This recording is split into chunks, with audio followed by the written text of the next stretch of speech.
everyone. Welcome to this episode of Stylish Leadership. Matthew Simmons here with Melissa Chartier, melissachartier.com. Check out her website, and then simsessentials.com, and then also dangerspacemedia.com for more updates and all that sort of thing, you know. So we've been talking about relationships, we've been talking about dating, talked about kind of the dangers of MGTOW, and it really is because, you know, if you take that to an extreme, then, you know, where's the society? I mean, from just a sheer reproductive standpoint, you know, if you have all these men not doing it, you know, then, you know, don't go to that extreme. And there's this book called Men on Strike by Dr. Helen Smith, and she kind of talks about how men are going on strike for marriage because there's no benefits in marriage. There's benefits in marriage. I think there's no benefit in a rushed marriage. And I think that the reason people rush marriages is because they are not they're not a whole person themselves. Again, the purpose of Stylish Leadership and the purpose of this show is not for you to run away from your responsibilities, but it's also not to rush you into a marriage that you're not meant for. And she was on we're going to reference this interview for copyright reasons. We can't play it, but she was on Fox News, and she did talk about this. And one of the guys on there, I can't remember his name. Who was that? Was that? I can't remember. It's not important. You go on there. His name escapes me, but he's on there, and he makes a comment like, well, you know, a man's job is just to man up and get over it, and, you know, even if, you know, he should just, you know, he painted the picture that the only way, he actually did say it, like, pretty much you're responsible if you're married, and I really disagree with that. But in many ways, that is kind of portrayed like the only way you can be a responsible person, not just a man. The only way you can be a responsible person is for you to be married, and I think that that's bull. I think you can be you can be responsible and not be married and not have children, but you can be responsible, because responsibility is like how you take care of yourself. Mm-hmm. Are you paying your bills? Are you working? Mm-hmm. You know, are you learning a skill? Are you self-improving? You know, do you value yourself? Can you do laundry? Can you do laundry? I mean, domestic basic chores. And I think, can you cook? What is your theory too, though? Whether it's relationships, marriage, period, either one. Why do people get into them so fast? From a guy's perspective. So you're a guy, and then I'll tell you why girls. Okay, so for a guy's perspective, why do we get into marriage or relationship? Either one. Okay, so fast. So fast? Like, you go from like one date to like, you're my boo and we're together 24/7. Why do you do that? Okay, well, for that, we want to have emotional needs met. We want sex. Which order? What do you think, AJ? I'm thinking for a guy, sex. but they're really one and the same. For a guy, sex and emotional are the same. And he's wanting in a way, and not all the way, but we feel emotionally valued if we have that. Now, there's more to it than that, but from a man may say, I'm having sex, so I'm emotionally fulfilled. And that's not true. Well, and I think a lot of guys can totally have sex with randos and not feel one thing. You know what I mean? Like, they can just do it, like, do and roll out. So that's why I think there's a lot of times, like, the unfaithfulness, whether you're dating or married, they can literally still love their wives and love their girlfriends and all those things, but they can go out and have sex with numerous other people, but they don't feel anything. So I think it's different, because, like, women, like for me, why would I rush into a relationship with someone? Well, obviously because it feels good. We like that. And we're more, like, girls, we're more like emotional, right? So we want you to just play with my hair and tell me I'm pretty. You know, Can we just spoon? Can we snuggle? You know, don't you want to just lay with me and snuggle up so tightly, right? Where most guys are like, no. So you want that so emotional we're more like thing. Emotional.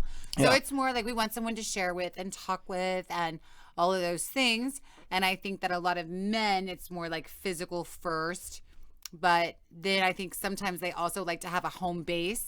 Yeah. So they like to have the foundation of the home base, but then they still like to run all the rest of the bases. True. You know what I mean? But that's from, like, I'm not talking like men are attracted to women mainly first physically. They look at her physically. Yeah, definitely. Yeah, totally. Well, most of us are. Yeah. Right? I mean, I'm going to look at a guy. I'm going to look at your physical features. Yeah. But if you're talking about why all of a sudden has she become his boo real quick? Yeah. Obviously, there's that sex component there, but there's something emotionally that he feels valued by her that makes her. I mean, I'm talking like when I'm talking like why a man rushes into a the one relationship, not a relationship, but the one relationship. Right. This is what goes through his mind. She's physically pretty. Mm-hmm. She'll do I'm serious.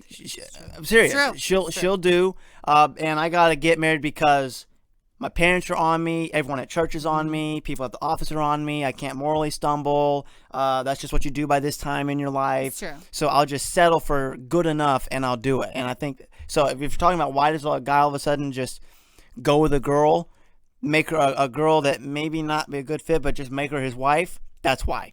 Well, Because and I think too, in some ways. So I haven't read it. I'm probably the last person that has not read it, but I'm also the same person that just got Netflix not long ago, so don't judge. So, like the 5 love languages. Yes. Right? I have taken that. That's probably part of my problem. But every man that I've talked to, my friends and things like that, every one of them have said that one of their love languages is words of affirmation. Yeah. Okay? I think that's really important because as women, we don't necessarily think of it like that. We're more like physical touch, not all the time, not gropey, not creeper, right? But men like to be stroked verbally. Yeah. Or I just want someone to play with my hair and tell me I'm pretty. Yeah. A little bit different like that. So men want you, like, if they take out the trash, be like, oh my gosh, thank you. That is so amazing that you did that. Like, they want to constantly be this like reassurance, which goes back to my white knight syndrome theory, but it's true. And I think women, a lot of times, we want, that physical touch. Not physical and sexual are 2 different things. They might go hand in hand. But what do you think? I think that women want you to stroke their hair and men want you to stroke their ego. That's good. Yay! Yes. Yay! That's it. You're right. Yeah. That's totally true. And then stroke there's something else, but I'm not even saying that. That goes both ways. Thank you. I don't have one of those, AJ. I'm just kidding. No, it's true. real though, because that's really good. That's right. That's a big thing. I mean, ultimately, we're sexual creatures. We do want that. At the same time, though, I took that thing and I'm an 11 on the words of affirmation, and I'm a 0 on gifts. So I don't give and receive gifts. Well, I was like, you're not getting one, and I don't really want one. No gifts. It's a problem. But see what I mean? That's really true. Most guys that I know, their thing is words of affirmation. Yeah. I didn't know this. And so I think.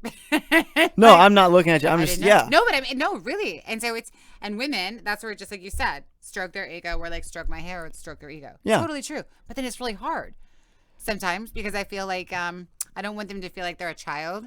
You know what I mean? Like, good boy. Or like one of my dogs. Like, good job. No. Way to mow that yard. Yeah, you. No, it can come. It's more than that. It's how you deliver it. So it's well timed, and this is the thing that men need respect far more than we need love. That's so we need respect far more than we need love. And there's this book that I read. I actually read it in college, and it's Love and Respect by Eggridge.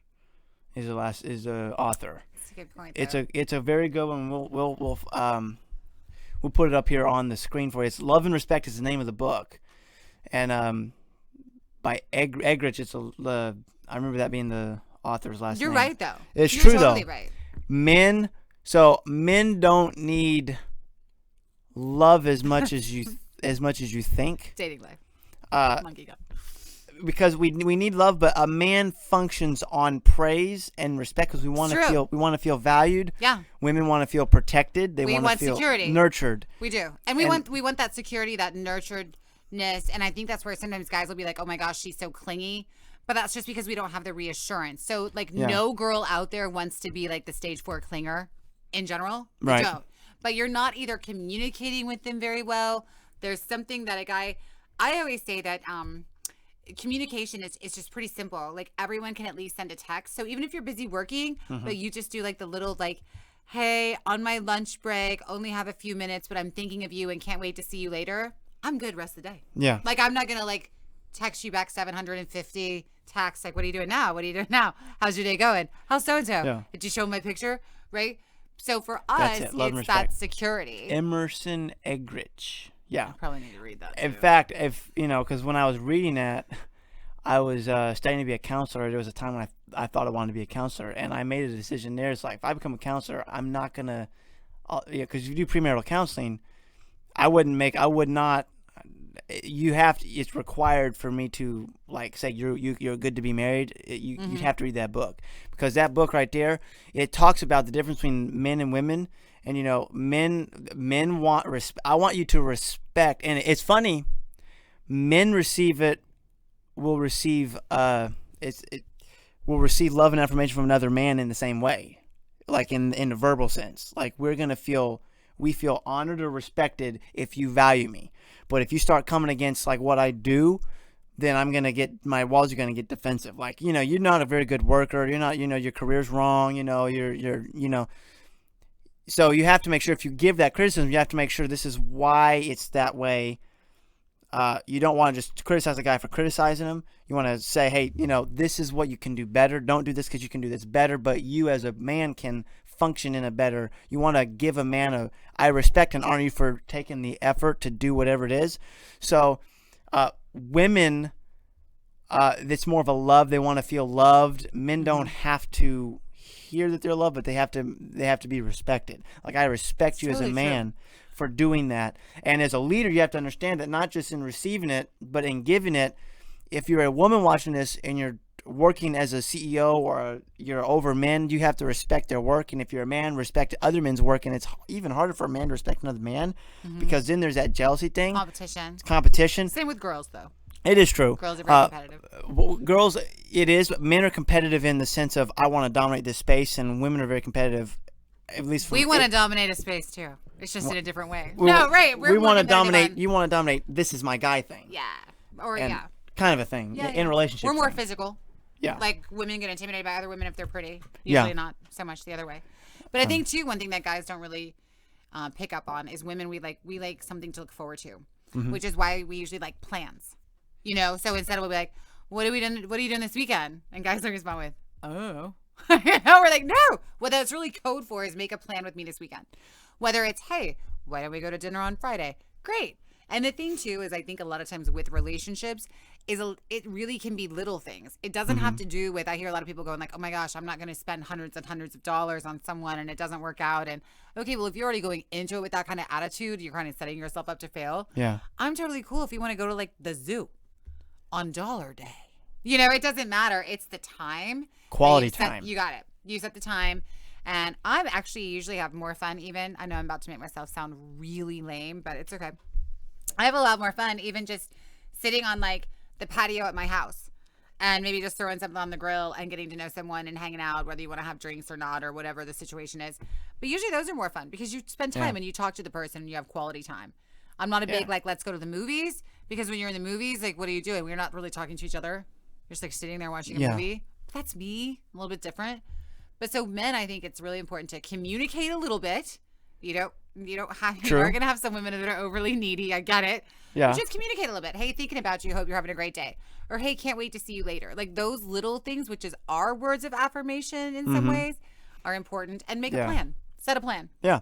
And I think that what you do is, I don't want and this is why we're having this. I don't want the relationship topic to be only dominated by married people. Like, you can only have I can hear some people now saying you can only have this comment and this conversation when you're married, because until then you don't understand. I'm not telling you how to have a healthy marriage, because I can't tell you that. Right. But I am a guy, and I am a girl, and we have perspectives on this. Yes. And a lot of you watching may be single, and you're wondering, how can I be a functioning person as a single person? And my response to you is, don't rush a relationship, because you can't be a leader with a messed up house. Nope. You got to focus on your house. And it affects first, everything. Always. It affects everything. It affects every relationship. So even if you have a messed up relationship, period, everything's a relationship, right? Our friendship is a relationship. Yeah. My mother and I are a relationship. Everything's a relationship. But when you have something that's messed up in a relationship, it messes up all your other relationships. Yeah. Because people start to see this isn't healthy. This person isn't right for you. They avoid you, or you kind of avoid being around them because you don't want to hear that this person isn't right. It really affects everything. Yeah. But I know how it feels to wonder, like, why is this not happening for me? Like, why am I sitting by myself? Why is my phone not ringing? Why is it Saturday night and I'm at home grooming my dogs? Yeah. You know what I mean? Which is fun too sometimes, although my career is definitely not as a dog groomer. But I think that that's something that's important. Yeah. Like, I understand feeling bad and feeling lonely and just wanting to. But when you feel bad and when you feel lonely is when you're going to take what you can get. When you don't feel as great about yourself is when you're going to take the crumbs. I mean, I've done it 100 times. And if you do that, and this is why you got to be, my thing is, be who you, be confident who you are, be mentally tough, and just utilize this season in your life now. Because my caution is marriage is not going to make you happy. And if you're a married person and you're always on the single people around you of why they're not married, you're contributing to them wondering why they're not married. Mm-hmm. And if you're single and you're looking at all of your, because it's almost like within a social media society now, where it's almost like the engagement ring has become a woman's Super Bowl ring. Like I got my ring, man. Oh yeah. And it's become. And don't think that we don't comment about it. I mean, Yeah. I'm just being honest. You know that you get the phone call of like, oh my gosh, did you just see Debbie's ring? Whether it's really big or really small. And if it's really big, we're going to hate on you. And if it's really small, we're going to hate on you. It's just a no-win situation. And that's kind of like even with social media, like the people that constantly post pictures about their relationship, or like, you know, it'll be like a picture of like a sandwich. Oh, my love brought me a sandwich today. Like, you don't need to really sell me on your relationship either. Yeah. That kind of becomes like overly creepy. It's almost like the more you sell your relationship, the more you sell your relationship, the more you need validation from other people about how it's going. Like you want that like. We have our 6-month anniversary today. Yeah, forget it. It'll be like 6 day. You know. Maybe not like the 6-day anniversary. It's like, my goodness. I mean, I love that. It's a little too much. It is. I see him. He's getting antsy over there. Yeah, What do you you think? know, that's dangerous too, because what's happening there is, especially in the beginning stages of a relationship, you're really pumping up the relationship to a status that it's really not at. You're faking it in a sense, and you're projecting that your relationship is better than it really, really is. So what happens there, especially with younger people who feel the real need to keep up with the Joneses, now all of a sudden you have a lie that you have to maintain. Mm-hmm. Yeah. And you have a reputation that you need to protect. And it becomes more dangerous there because now your relationship isn't real. Mm-hmm. Now you may be being sort of honest with your lover, but you're being completely dishonest with the rest of the world. Totally. Yeah. And that's one reason you stay, honestly, because you get more and more involved. So even in like the last relationship I was in, for example, it was his family was involved, my family was involved, his kids were involved. We had all these mixes involved, friends, you know, you have these interwoven pieces. Mm-hmm. So, you know, part of it is you don't want to disappoint these people. Yeah. Part of it, and you put on, like, I call it pageant smile. You pageant smile. I learned that. I used to be a flight attendant. You pageant smiled a lot those days too. Yeah. But so you pageant smile and you dealt with it and you thought it would get better. But then you saw the warning signs and warning signs and warning signs and warning signs and warning signs. And finally it was like, okay, there's like a red light flashing. And you're either going to ignore it and bury your head in the sand and be miserable and literally make yourself even physically sick worrying. Yeah. And that's not worth it. No, not at all. And it comes to that, you start keeping up with, so then it becomes, if you're single and then you see all your friends getting engaged, I got to get engaged. And then it's like, then the wedding day, then it almost becomes, this is why I hate weddings. It's not about the union anymore. It's about how everything else around them looks. It's an event. It's an event. Yeah. And it's an event. Marriage I view marriage as, so I view it. I view it as a lifetime. I'm not against having a good wedding, but it's a lifetime commitment. You know, you see it as a covenant. it's a covenant. Yeah. It is totally a covenant. And Which is a little bit more in depth than a commitment. Yeah, way more. It's a Real serious. real serious. So for me, marriage is that union is a contract, and I value it as such. And I do want a great wedding, but I want an even better marriage. And unfortunately, in society, the wedding has become the end-all be-all. And if you don't believe me, just ask any wedding photographer, any wedding planner, how totally much true. money's in it. Well, I think it starts with, like you said, the ring. Yeah. Because, let's not lie. Most girls, if we're all being really honest, and your man, but you love him, but you got yourself a pinhead diamond, would you really want to show your friends? Nope. That's being honest. Totally. Right? That's just the being point. honest. I know people are going to be like, that's superficial, but come on, that's just totally being come on now. Let's because is where it starts. It starts on the engagement, then it gets into the wedding, the details, the dress, and I personally, if somebody says you have $50,000, would you rather have a wedding or would you rather have, a home? I'd rather have a home. I'd rather have a home. I'd rather have a home. Yeah. But I get it. But it does become a show, and I think it is different. So when you even said that marriage is a contract, well, it is a contract, but like most contracts nowadays, a lot of them have out clauses. Yeah. Very easily. Right. And so then we get into legal ramifications and ramifications of even living together and what that can look like. Yeah. Because nowadays, if somebody moves into your house, it's hard to get them out. Yeah. Y'all need to wise up. Yeah. You need to wise up. Because as a leader, if you don't get the home right, nothing else is going to be right. No. And that's why we got to be very intentional about that. So, you want to do a part 3? We can. And if you can't take care of yourself, how are you going to take care of me? Right. So we'll talk about that in the next episode. Stay classy, my friends. Own your own style. You're fearfully, wonderfully made. See you next time.